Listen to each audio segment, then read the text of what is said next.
그래서 우리는 오로지 데이터 이거만 신경 쓰도록. 어때요? 이 많은 코드가 딱 한 줄에 줄어들어 코드의 간결성이죠.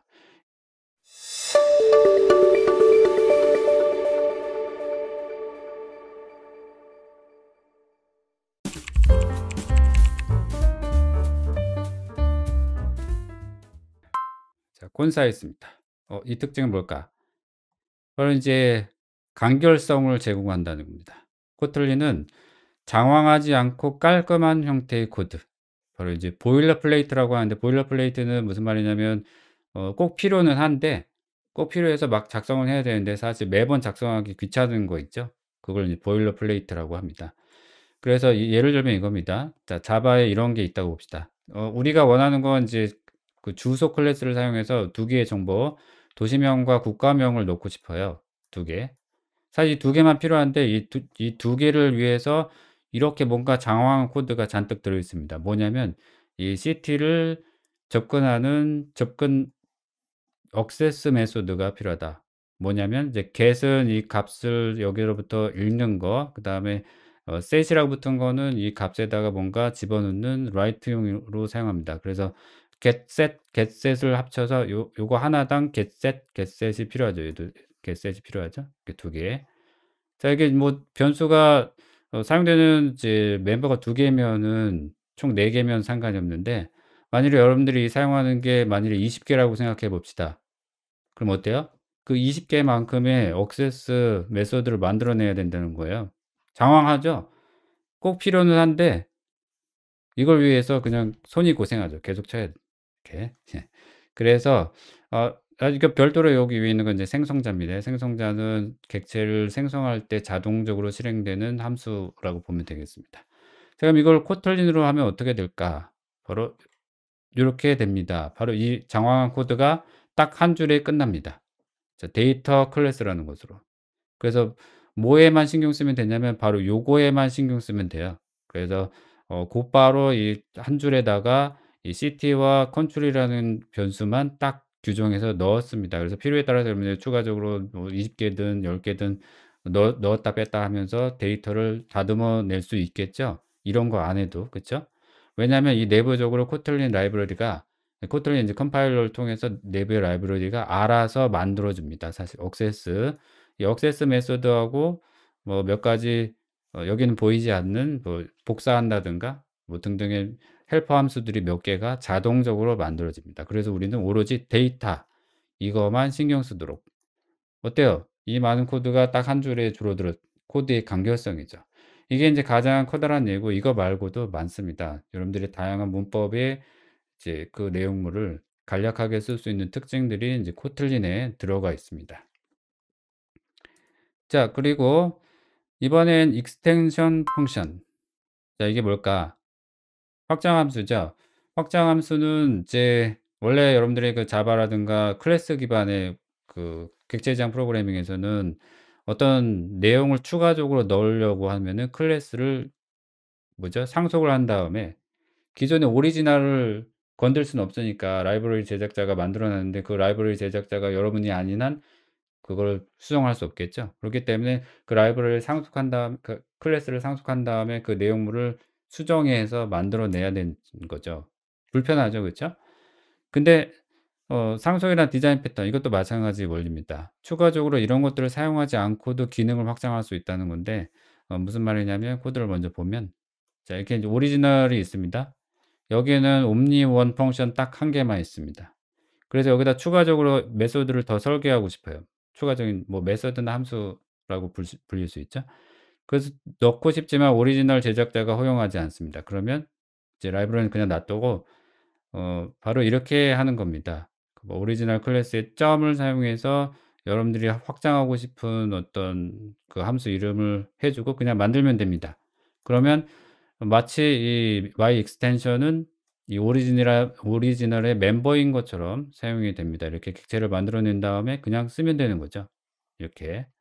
어때요? 이게 인제 확장 함수의 기본 개념이고, 이 개념을 잘 활용하면 이제 기존의 내용을 건드리지 않고도 막 확장해서 뭔가를 만들어낼 수 있다.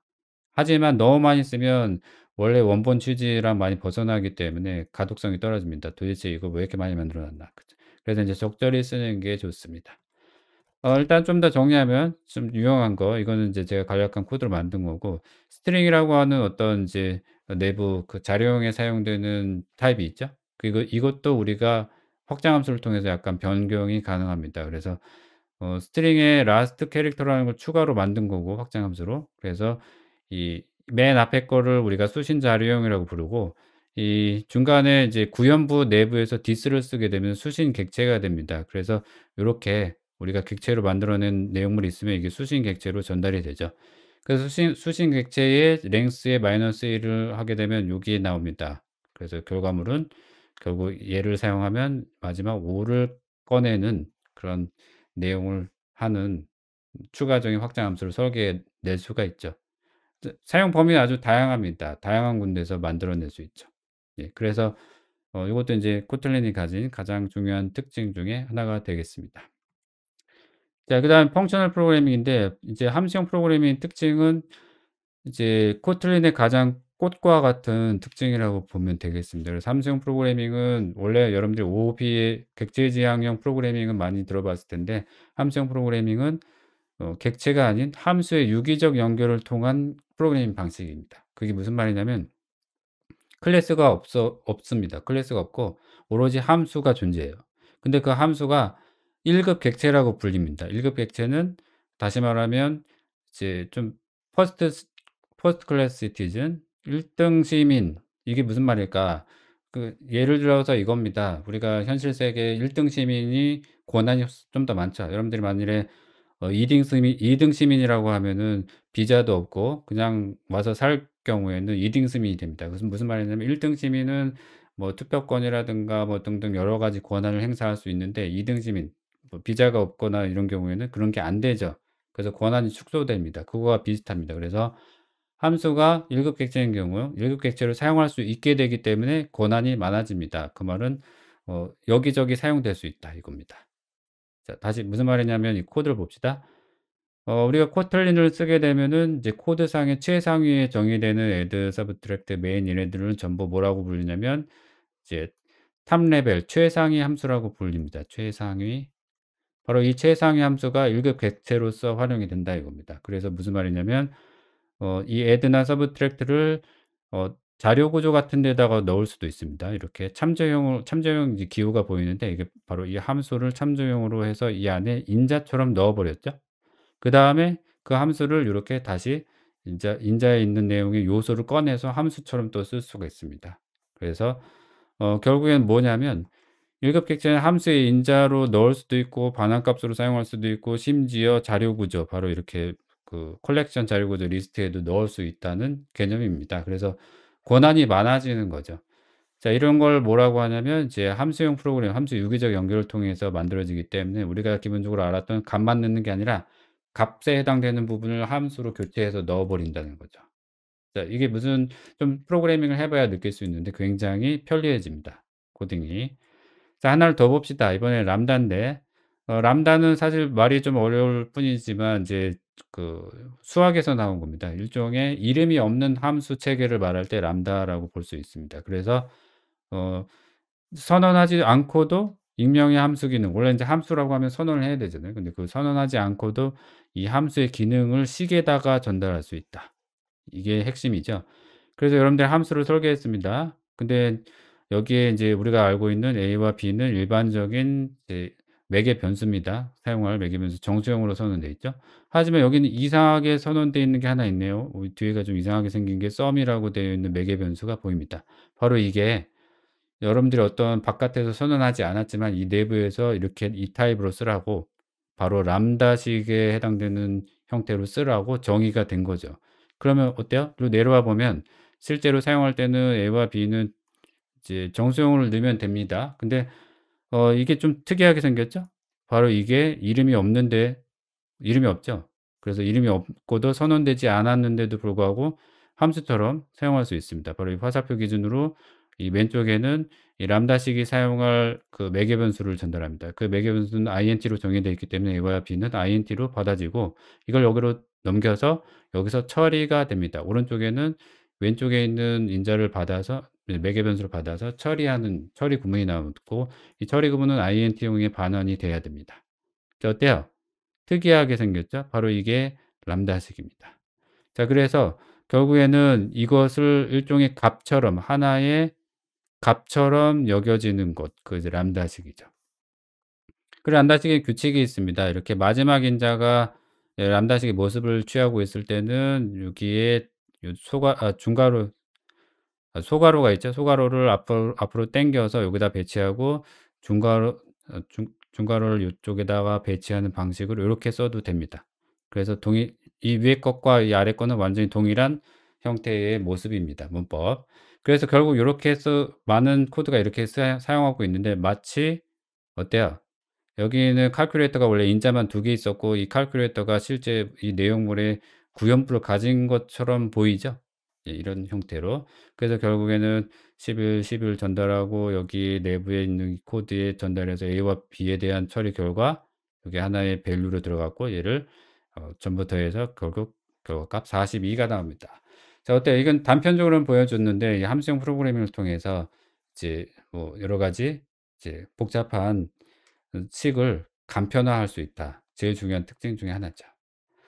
자 그래서 시간이 이제 거의 제가 허용하는 한 좀 더 많은 걸 설명드리고 싶지만 이제 더 많은 특징들이 많습니다. 하지만 시간이 한정돼 있어서 이런 많은 특징들이 추가적으로 여러분들이 알아보면 좋을 것 같습니다. 그래서 코르티는 라이트웨이 스레드라고 하는 이제 비동기 처리 기법, DSL은 도메인 스페시픽 랭귀지라고 하는 여러분들만의 언어를 만들어낸다.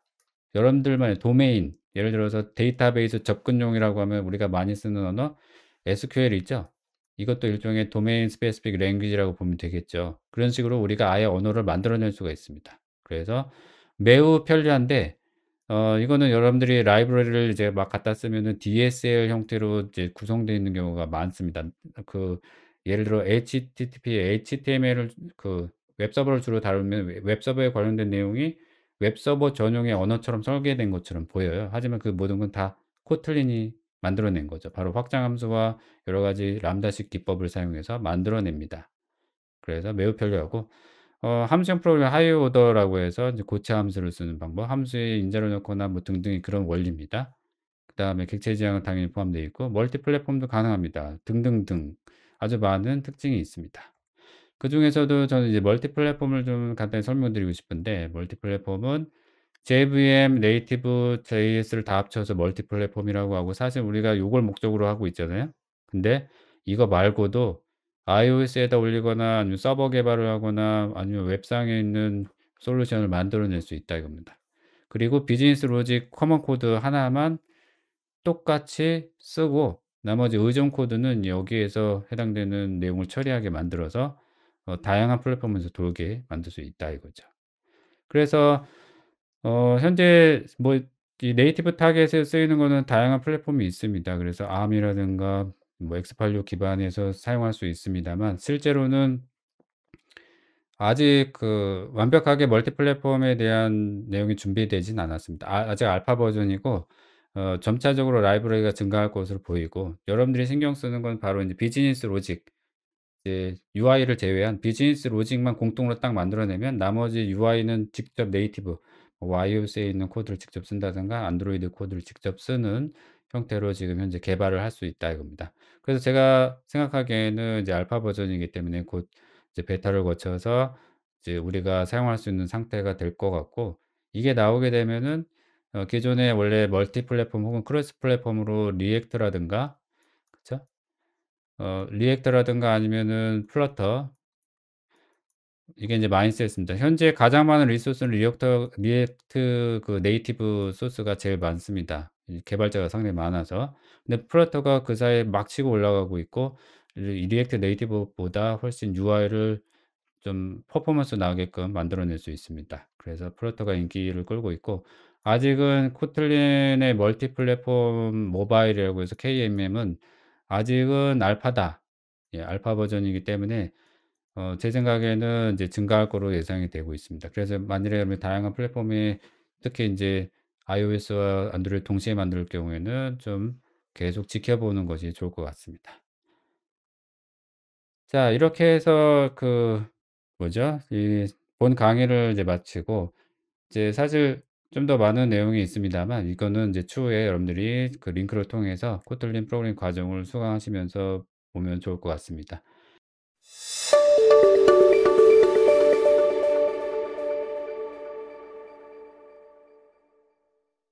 여기는 칼큘레이터가 원래 인자만 2개 있었고 이 칼큘레이터가 실제 이 내용물의 구현부를 가진 것처럼 보이죠? 예 이런 형태로. 그래서 결국에는 11, 11 전달하고 여기 내부에 있는 이 코드에 전달해서 A와 B에 대한 처리 결과 여기 하나의 밸류로 들어갔고 얘를 전부 더해서 결국 결과값 42가 나옵니다. 자 어때요? 이건 단편적으로는 보여줬는데 이 함수형 프로그래밍을 통해서 이제 뭐 여러 가지 이제 복잡한 식을 간편화할 수 있다. 제일 중요한 특징 중에 하나죠. 자 그래서 시간이 이제 거의 제가 허용하는 한 좀 더 많은 걸 설명드리고 싶지만 이제 더 많은 특징들이 많습니다. 하지만 시간이 한정돼 있어서 이런 많은 특징들이 추가적으로 여러분들이 알아보면 좋을 것 같습니다. 그래서 코르티는 라이트웨이 스레드라고 하는 이제 비동기 처리 기법, DSL은 도메인 스페시픽 랭귀지라고 하는 여러분들만의 언어를 만들어낸다. 여러분들만의 도메인, 예를 들어서 데이터베이스 접근용이라고 하면 우리가 많이 쓰는 언어 SQL 있죠? 이것도 일종의 도메인 스페시픽 랭귀지라고 보면 되겠죠. 그런 식으로 우리가 아예 언어를 만들어낼 수가 있습니다. 그래서 매우 편리한데 이거는 여러분들이 라이브러리를 이제 막 갖다 쓰면은 DSL 형태로 이제 구성되어 있는 경우가 많습니다. 그 예를 들어 HTTP, HTML을 웹서버를 주로 다루면 웹서버에 관련된 내용이 웹서버 전용의 언어처럼 설계된 것처럼 보여요. 하지만 그 모든 건 다 코틀린이 만들어낸 거죠. 바로 확장 함수와 여러 가지 람다식 기법을 사용해서 만들어냅니다. 그래서 매우 편리하고 함수형 프로그램 하이어 오더라고 해서 이제 고체 함수를 쓰는 방법, 함수에 인자를 넣거나 뭐 등등의 그런 원리입니다. 그다음에 객체 지향은 당연히 포함되어 있고 멀티 플랫폼도 가능합니다. 등등등 아주 많은 특징이 있습니다. 그중에서도 저는 이제 멀티 플랫폼을 좀 간단히 설명드리고 싶은데 멀티 플랫폼은 JVM, 네이티브, JS를 다 합쳐서 멀티 플랫폼이라고 하고 사실 우리가 요걸 목적으로 하고 있잖아요. 근데 이거 말고도 iOS에다 올리거나 아니면 서버 개발을 하거나 아니면 웹상에 있는 솔루션을 만들어낼 수 있다 이겁니다. 그리고 비즈니스 로직 커먼 코드 하나만 똑같이 쓰고 나머지 의존 코드는 여기에서 해당되는 내용을 처리하게 만들어서 다양한 플랫폼에서 돌게 만들 수 있다 이거죠. 그래서 현재 뭐 이 네이티브 타겟에 쓰이는 거는 다양한 플랫폼이 있습니다. 그래서 ARM이라든가 뭐 x86 기반에서 사용할 수 있습니다만 실제로는 아직 완벽하게 멀티 플랫폼에 대한 내용이 준비되진 않았습니다. 아직 알파 버전이고 점차적으로 라이브러리가 증가할 것으로 보이고 여러분들이 신경 쓰는 건 바로 인제 비즈니스 로직 이제 UI를 제외한 비즈니스 로직만 공통으로 딱 만들어내면 나머지 UI는 직접 네이티브 뭐 iOS에 있는 코드를 직접 쓴다든가 안드로이드 코드를 직접 쓰는 형태로 지금 현재 개발을 할 수 있다 이겁니다. 그래서 제가 생각하기에는 이제 알파 버전이기 때문에 곧 이제 베타를 거쳐서 이제 우리가 사용할 수 있는 상태가 될 것 같고 이게 나오게 되면은 기존에 원래 멀티 플랫폼 혹은 크로스 플랫폼으로 리액트라든가 그쵸? 리액터라든가 아니면은 플러터 이게 인제 많이 쓰였습니다. 현재 가장 많은 리소스는 리액트 네이티브 소스가 제일 많습니다. 이 개발자가 상당히 많아서. 근데 플러터가 그 사이에 막 치고 올라가고 있고 이 리액트 네이티브보다 훨씬 UI를 좀 퍼포먼스 나게끔 만들어낼 수 있습니다. 그래서 플러터가 인기를 끌고 있고 아직은 코틀린의 멀티 플랫폼 모바일이라고 해서 KMM은 아직은 알파다. 예 알파 버전이기 때문에 제 생각에는 이제 증가할 거로 예상이 되고 있습니다. 그래서 만일에 다양한 플랫폼이 특히 인제 iOS와 안드로이드 동시에 만들 경우에는 좀 계속 지켜보는 것이 좋을 것 같습니다. 자 이렇게 해서 뭐죠? 이 본 강의를 이제 마치고 이제 사실 좀 더 많은 내용이 있습니다만 이거는 이제 추후에 여러분들이 그 링크를 통해서 코틀린 프로그래밍 과정을 수강하시면서 보면 좋을 것 같습니다.